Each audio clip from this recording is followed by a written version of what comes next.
Hello everyone, welcome back to our Retrofit Hotseat. It is currently turn number 3, and I am playing as the Moors, and my name is of course Incoherence, but you already knew that, and you know what, we may as well jump right in because there's nothing else to do. Unfortunately, a few crappy things happened for me whilst I was away, during Portugal's turn especially, and I'll get to it right about now. They've declared war, essentially, if you can see that. They're besieging Cordoba, although their reasoning is a little bit weak. But that's just fine. I kind of thought that it would come to blows at some point or another, just when was the question. We'll read the message here. I understand your reason, but you have... Well, I should preface this by saying last episode I sent them a message saying, if you really want me to fight against the Sicilians, let me keep Cordoba or give me some tribute or something. And I thought that would lengthen the original agreement because we are now in new negotiations, which is why I think this is kind of weak. But anyway, he says, I understand your reason, but you have not come to the agreement that I demanded. The Reconquista have been called, and I must answer it with Moorish blood. You, great Sultan, didn't fight to the death and ran away from your men. Shameful display. Next time I might caught you, and then I shall give you the power of the true faith. Maybe even convert you, who knows? However, do not think of me as a savage. I still have my honor and chivalry. When Cordoba is taken from you, I shall have my diplomat send you a tribute of 500 florins for 20 turns. I do not want to prolong a war because of the Sicilians, so a ceasefire will also be asked from you, but only when Iberia is cleansed from Muslim hands. Signed by King Henrique of Portugal, which is just fine. We're gonna have to lay into this guy. Short and simple. We have no choice but to march to war, and I'll get to that in a second. But first of all, we need to take a look at our financial summary because it is piss poor. It is very depressing. Very, very depressing. Apparently we fought 4 battles, and we've lost all 4 of them. I don't know where those battles were fought. Possibly around Cordoba. I think maybe it was just battle after battle against my Sultan, possibly. I don't really know. But we did send Qasim out here to build a watchtower, but I think we'll actually have to deal with that later as well, because for now, what I want to do is I want to grab my Crown Prince Miswar, and I'm going to move him as far as he can go. And you'll have to forgive me, everyone, I'm kind of sick right now. I'm recovering from sickness, so if my voice cracks, you can laugh. That's perfectly fine, but I just want you to understand that I can't help it. When I'm sick like this, my voice cracks just all the goddamn time. So we're going to give all these units to our Crown Prince, and boom, we have a pretty good army. But it can be even better. And we will recruit not Turkomans because they are missile cavalry, and we already have 2 units of Desert Cav, which use javelins, so we don't need a unit of bow archers, is what I'm saying. We do need some more infantry, though. We've only got 4 units of infantry. But I will recruit a unit of Bedouin cavalry because they are melee cav, of which we only have 1 unit, which is our general, so we can utilize that unit. There we are. I should have brought up this unit of spear militia. Unfortunately, they would not have been able to travel the distance. They would not have been able to go that far. Okay, so the reason I left Qasim off for the moment here is because he's going to build a watchtower. And what? Oh my god, do you guys see that? Look, what are the chances of that? I just clicked into the fog of war and we're on the border. But he's going to build a watchtower, and watchtowers cost 200 gold. Boom. And now he's going to return to Algiers. I think what we'll do is we can grab Qasim. And I'm wondering, should we bring him into Iberia? Because the real problem here is Iberia is like 6 turns away. 5 turns, I should say.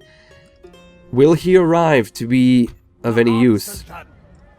Will the Sicilians arrive in 6 turns? Should we capture Tunis and Tripoli in those 6 turns? Because we can actually join the jihad, because there is a jihad for Tripoli at the moment.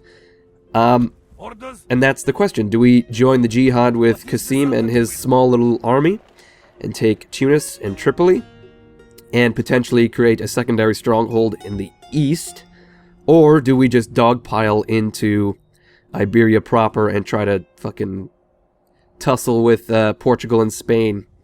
It's a tough one. I'm kind of leaning towards building power in the east and dealing with the Sicilians on my own, because what's going to happen is...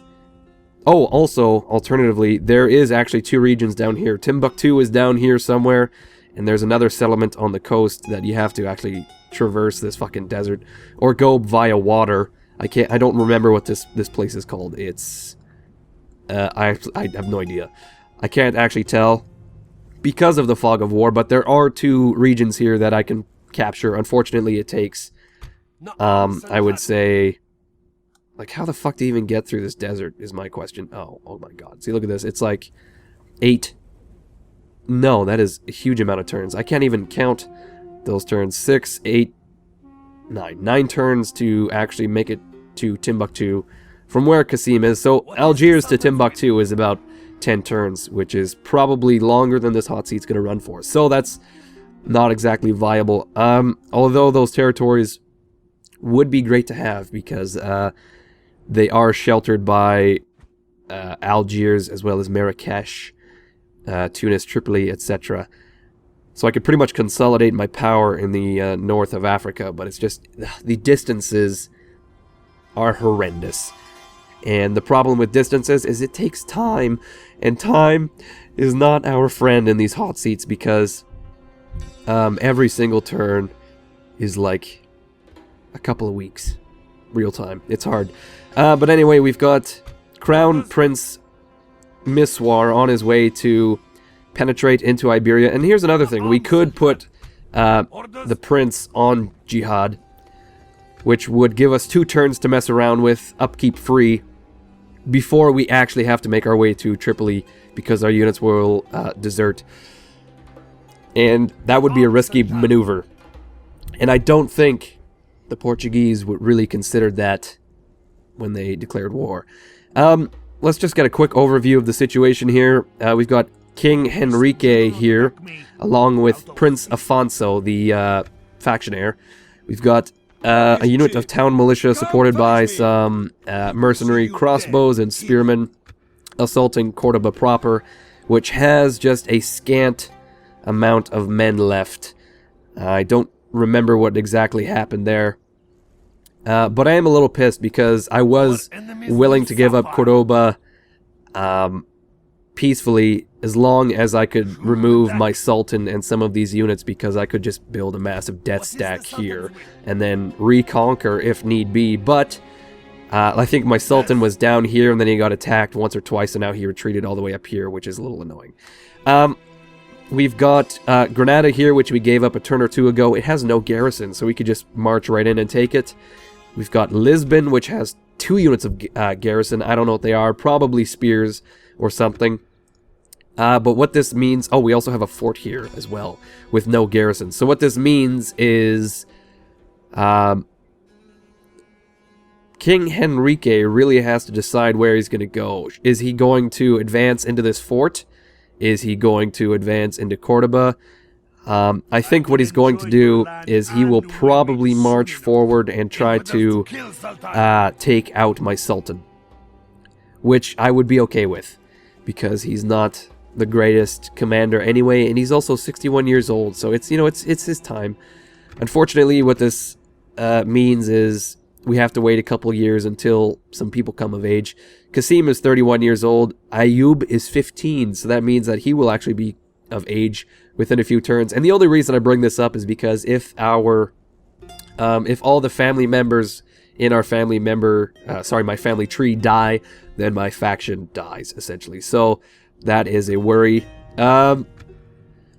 So what I'm thinking is King Henrique is going to attack Sultan Tahar, and maybe he'll retreat again. But if he does not attack Sultan Tahar and instead decides to march south, we can just counterattack with Miswar and destroy him. Because that's the thing with hot seats. I've said it before, but you always want to be on the attack. You do not want to be on the defense, because when another player attacks, they fight the AI, and as we all know, the AI's pants on head retarded. So what I'm ultimately hoping is that King Henrique will try to chase down Sultan Tahar. Maybe he'll get away, I'm not sure.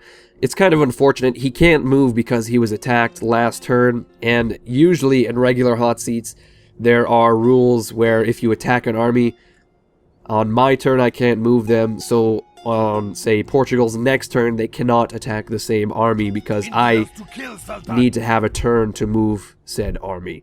But unfortunately, what can happen in this hot seat is King Henrique can attack my army, defeat him, push him back here, and then I cannot move him again, and then just rinse, repeat. It's just a massive train of battering armies back.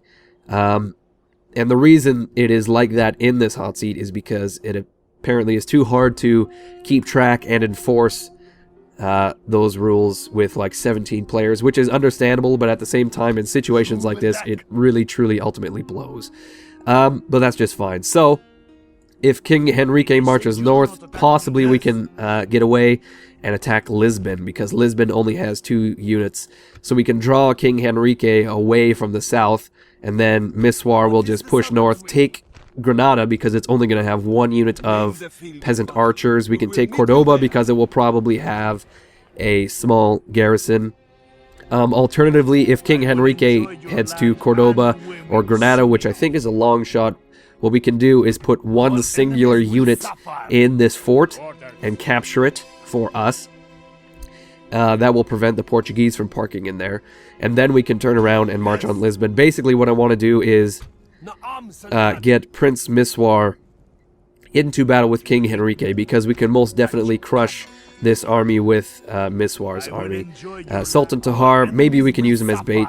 I'm not sure. But anyway, we'll get our spy, Hassan Saidi CF, to take a look at King Henrique. Look at that. We can see he's only got 3 units of crossbows, a unit of mailed knights, and 2 units of spear militia, which is a terrible army. We could take care of that army quite easily with all of our cavalry units, etc. Probably quite a lot of losses, though, due to those crossbows, unless we could, like, bait them out. Also, the enemy has quite a lot, King Henrique's army, I should say, has quite a lot of cavalry, which is an issue, except our infantry is spear militia, so that might be okay. So we've got Hassan to take a look at King Henrique, that's that. Now, I guess the question is, where do we want him to look? I've also got my diplomat here. I would like him to possibly, I don't know, bribe some assholes. Oh, I cannot get my merchant out of Cordoba. I totally forgot to move him. Shit. The entire reason I kept Cordoba was so that I could recruit a merchant and get him to trade in some stuff. But that, I flushed that right down the frickin' drain. What I'll do with my spy, I think, is move him past Cordoba. We'll take a look at the army.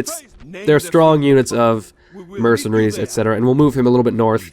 There we go. I don't see any Spanish armies at the moment, so that's not bad. And we don't really need to keep an eye on the south. That's fine, actually. That line of sight is quite alright. I'm happy with that. Our Imam is going to keep kicking around Cordoba, I suppose, for now. Our diplomat is going to... well, I don't know. How much cash are we going to make next turn? Not a lot, unfortunately.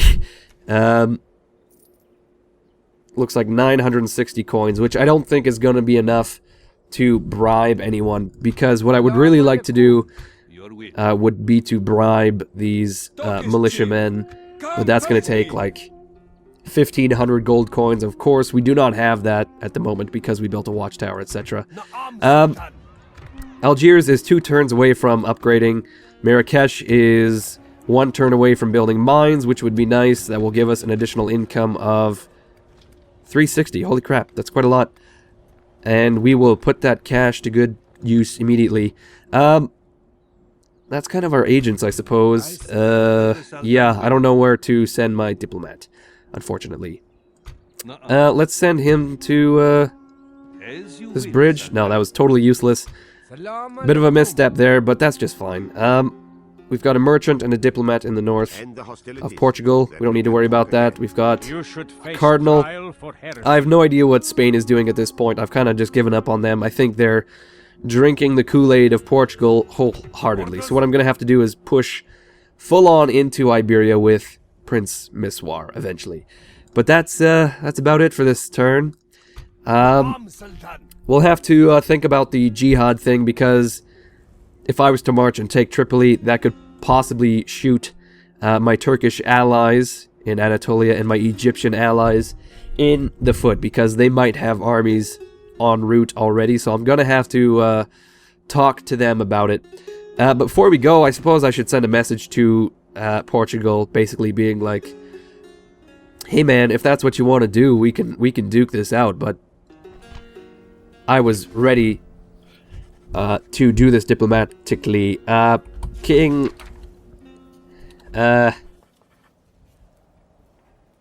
Great King Henrique. It is once again, every episode I'm writing out a message and I sound like an absolute idiot. It is unfortunate that we must come to blows. I was fully prepared to give up Cordoba peacefully, which is why I begun moving my Sultan to Marrakesh. I only thought that reopening talks of coalition against Sicily would forestall our original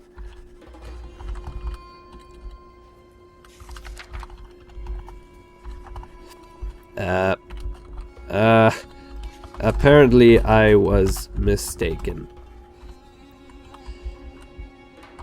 Nevertheless, we Almavorids are pleased to meet you in the field of battle. Our great house will surely prevail. Do your worst. Okay, that's great. I'm happy with that. Boom! And that is the end of our turn. I'm starting to be a little bit happier with this campaign now that he's split the army of King Henrique a little bit, and now that we've actually built our own army, we can actually go on the counteroffensive. Ultimately, I think the best would be to merge Sultan Tahar with his son, and then we'd have an doom stack essentially, because it looks like Portugal is quite frail actually. The only force they really have in the field is King Henrique, so if we can destroy him and his son, then that's another thing. If we kill the faction leader and the faction heir, I would assume the only other family member is in Pamplona, the only other Portuguese settlement. So that would be quite interesting. Actually, they might own Zaragoza by now. Hard to say. But anyway, everyone, thank you for watching. I'm going to end the turn here. And it is now turn 3 of the Turks. So, thank you everyone for watching. I hope you enjoyed it. And I'll see you guys with turn number 4.